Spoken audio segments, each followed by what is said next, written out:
Sir నమస్కారం sir. నమస్తే అండి.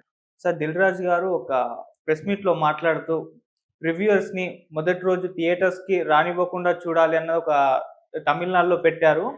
సో, అది అక్కడ వర్కౌట్ అవుతుంది. మన దగ్గరకు కూడా దాన్ని తీసుకొచ్చే ప్రయత్నం చేస్తున్నాం. ఆల్రెడీ ఫిల్మ్ నగర్స్ వాళ్ళు, డిస్ట్రిబ్యూటర్స్ వీళ్ళంతా కూడా డిస్కషన్స్ అయితే జరుగుతున్నాయని చెప్పేసి అన్నారు. ఈ ప్లాన్ ఏదైతే ఉందో దీన్ని ఏ విధంగా చూడొచ్చంటారు? ఇది వర్కౌట్ అవుతుందా? మీరేం చెప్తారు సార్ దీనిపైన? అంటే రివ్యూస్ వలన సినిమాలు కిల్ అయిపోతున్నాయనే అభిప్రాయం చాలా కాలంగా వ్యక్తీకరణ జరుగుతోంది అవును. ఇండస్ట్రీ నుంచి. హ్మ్. అది రకరకాల సందర్భాల్లో రకరకాల వ్యక్తులు మాట్లాడుతూ వచ్చారు. 'దిల్ రాజు' గారు మాట్లాడాడు, గతంలో కూడా మాట్లాడాడు ఆయన. హ్మ్. అలాగే నాగవంశీ మాట్లాడాడు, అవును. శ్రీకాంత్ అయ్యంగార్ మాట్లాడాడు. హ్మ్. ఇలా మాట్లాడని వారెవరు? చివరికి హీరోలు కూడా చాలా మంది మాట్లాడారు.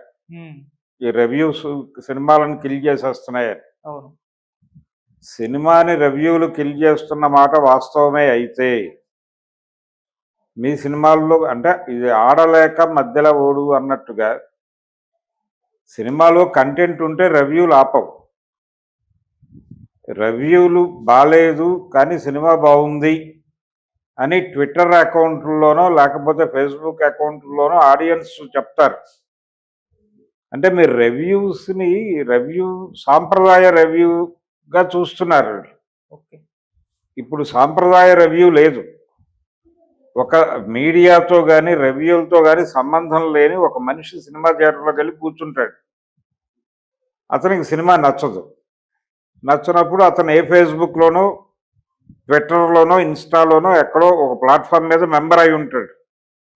ఆయన తన అకౌంట్ ఓపెన్ చేసి పొద్దున్నే దిక్కుమాలిన సినిమాకి వచ్చాను, టైం కిల్ అయిపోయింది అని పెడితే ఓ ఫోటో దిగి దాన్ని ఎవరు ఆపాలి? రివ్యూవర్స్ని ఆపేయండి.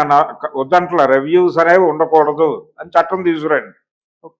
సినిమాలకు రివ్యూలు చెప్తే 20 ఏళ్ళు జైలు శిక్ష అనండి, లేకపోతే బహిరంగంగా ఉరి తీయమని చెప్పండి, లేకపోతే ఎన్కౌంటర్ చేసి చంపేయమని చెప్పండి. No issue. ప్రభుత్వాలతో ఆ చట్టం చేయించుకోవచ్చు, హ్యాపీగా అమలు చేసుకోవచ్చు. మీ సినిమా గురించి ఎవ్వరూ మాట్లాడు. అయితే జనాలు సినిమా చూసి బయటకు వచ్చి వాళ్ళు ఫోన్ టాక్లో వాళ్ళ ఫ్రెండ్స్తోనో ఎక్కడో చోట మాట్లాడతారు కదా, అవి కూడా ఆపేయాలిగా. అవి ఆపేయండి. అలాగే సోషల్ మీడియా ప్లాట్ఫామ్స్ అన్నిటికీ కూడా ఇన్స్ట్రక్షన్ ఇవ్వండి. బలానా అసలు సినిమా బాలేదు అనే నెగిటివ్ సెన్స్ ఆర్టిఫిషియల్ ఇంటెలిజెన్స్ ద్వారా కనిపెట్టవచ్చు. ఆ సెన్స్ వస్తే అది పోస్ట్ అవ్వదు. సినిమా బాలేదు అనే కంటెంట్తో ఎవరైనా వీడియో అప్లోడ్ చేయదలుచుకుంటే అది అవ్వదు. అలాంటి మెకానిజం తెచ్చుకోండి, క్లోజ్ చేసేయండి. మీ సినిమా గురించి ఎవ్వరికీ ఏమీ తెలియదు. ఇప్పుడు బాగోని సినిమాలు ఎన్ని ఈ పాజిటివ్ రివ్యూస్ వలన, పాజిటివ్ పబ్లిసిటీ అంటే మౌత్ పబ్లిసిటీ వలన హిట్ అయినాయి. మొన్న దీపావళికి రిలీజ్ అయిన కా సినిమాని ఎవరు మోసారు? సమీక్షకులు, సోషల్ మీడియాలో వచ్చిన ఒపీనియన్సే కదా ఆ సినిమాని రైజ్ చేసింది. మరి అప్పుడేమో ఉపయోగపడిందిగా సోషల్ మీడియా మీకు రివ్యూ. ఇప్పుడు ఉపయోగపడకపోతేనే మీదపడి దాడి చేస్తారా? అంటే మీకు మంచి జరిగితేనేమో మంచిది, చెడు జరిగితే చెడా. మీరు మంచి సినిమాలు తీసి బ్యాడ్ రివ్యూస్ వస్తే దాడి చేయండి. ఇది అద్భుతమైన సినిమా, దీనికి బ్యాడ్ రివ్యూ వచ్చిందని మీరు కౌంటర్ ఆపరేషన్ చేయండి. అది కూడా చూస్తారుగా జనాలు. మీ ప్రొడక్షన్ హౌస్ నుంచి మీరు ఒక వీడియో చేసి లేదు ప్రెస్ కాన్ఫరెన్స్ పెట్టి చెప్పండి, ఇదిగో ఫలానా వ్యక్తి రివ్యూ చెప్పాడు, ఈ రివ్యూలో బ్యాడ్గా మా సినిమా గురించి ప్రచారం చేశాడు అని మీరు చెప్పండి. జనం చూస్తారు కదా, చూడకపోతే కదా గొడవ. మీకెందుకు ఇబ్బంది? మీ సినిమా గతంలో జెన్యూన్గా ఉన్నటువంటి సినిమాలన్నీ కూడా రివ్యూస్ వలన గట్టెక్కిన ఉన్నాయి. రివ్యూస్ బ్యాడ్గా ఉన్నా వసూళ్లు బాగున్న సినిమాలు ఉన్నాయి, గతంలోనూ ఉన్నాయి, ఎన్టీఆర్ రోజుల నుంచి ఉన్నాయి. కాబట్టి రివ్యూస్ వలన సినిమాలు చచ్చిపోతాయనేది భ్రమ. కాకపోతే మీరు ఇబ్బంది పడుతున్నారు కాబట్టి థియేటర్ దగ్గర హడావిడి తగ్గించమని అడగండి. థియేటర్ దగ్గర బయటకు వచ్చి మాట్లాడే వాళ్ళు ఆల్రెడీ వాళ్ళ సోషల్ మీడియా అకౌంట్లో వాళ్ళ అభిప్రాయం చెప్పే బయటకు వచ్చి మాట్లాడుతున్నారు. వీళ్ళు ఆఫీసుల్లోకి వెళ్ళిపోయిన తర్వాత వాళ్ళు ఫోన్ పెట్టుకుని ఒక ఒపీనియన్ చెప్పి సోషల్ మీడియాలో షేర్ చేస్తారు. అవి ఆపుతారా? అవి ఆపడానికి మెకానిజం ఉందా? మీరు గూగుల్తో మాట్లాడుకోండి, వెబ్సైట్లలో ఏ రకమైనటువంటి అభిప్రాయాలు షేర్ అవ్వకూడదని చెప్పండి. ఇక్కడ దాకా ఎందుకు? మీ సినిమాలను రివ్యూలు మాత్రమే చంపడం లేదు. మీరు సినిమా రిలీజ్ అయినటువంటి షో కంక్లూడ్ అయిన అరగంటలో ఏదో ఒక ప్లాట్ఫామ్ మీద టోటల్ సినిమా ఉంటుంది. అది డౌన్లోడ్ చేస్తున్నారు, జనాలు చూస్తున్నారు, థియేటర్కి వచ్చే వాళ్ళ సంఖ్య తగ్గుతోంది. దానివలన దాన్ని కంట్రోల్ చేయలేకపోయారే. ఐబొమ్మని మరొక సైట్ని మీరు ఎందుకు కంట్రోల్ చేయలేకపోతున్నారు?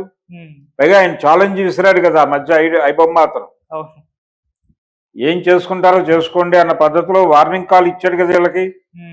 మరి ఏం చేయగలిగారు అతన్ని? కాబట్టి ఇవన్నీ మంచి సినిమాలు తీయండి. ఇప్పుడు కంటెంట్ ఉన్న సినిమాలు మన దీపావళికి రిలీజ్ అయినాయి, చూశారుగా జనాలు. అందులో లక్కీ భాస్కర్ ఉంది కదా, ఆయన సినిమా సూర్య వంశీది, నాగవంశీ. ఆ సినిమాని ఎవరు బ్యాట్ చేయలేదు కదా, సినిమాని ఎవరు బ్యాట్ చేయలేదు కదా. పైగా పబ్లిసిటీ, ఈ సోషల్ మీడియా పబ్లిసిటీ వలన కదా ఆ సినిమాకి జనాలు వచ్చింది. మరి అలాంటి సినిమాలను చంపేయాలా? పెద్ద హీరోల సినిమాలు ఇప్పుడు నెగిటివ్ రివ్యూస్ వస్తున్నాయి అంటే కొన్ని సందర్భాల్లో వస్తున్నాయి, రావడం లేదని నేను అంటలా. వాంటెడ్గా టార్గెట్ చేసి దాన్ని బ్యాట్ చేయాలి అనే ఉద్దేశంతో కొంతమంది ప్రయత్నం చేస్తున్నారు. ఎవరు చేస్తున్నారు? ఇంకో హీరో అభిమానులు చేస్తున్నారు అనేది ఒక ఆరోపణ ఉంది, కావచ్చు. అలాగే కొంతమంది వాంటెడ్గా అనేక ఇతర విషయాలు, పొలిటికల్ అభిప్రాయాలు మనసులో పెట్టుకుని కూడా ఈ సినిమాని బ్యాట్ చేసేవాళ్ళు ఉండొచ్చు, ఉన్నారు. పక్క హీరో అభిమానులు చేస్తున్నారు. ఇలాంటివి తెలిసిపోతుంది జనాలకి. అది మొదటి వాక్యం చూడగానే అర్థమైపోతుంది వీడు వాంటెడ్గా చెప్తున్నాడు అని. జెన్యూన్ రివ్యూస్ ఎవరు చెప్తారో ఆ రివ్యూస్ చూస్తున్నారు, ఆ రివ్యూస్ చూసి వెళ్తున్నారు. గుడిపూడి శ్రీహరి గారు సితారలో చాలా సినిమాలకు నెగిటివ్ రివ్యూలు ఇచ్చేవాడు.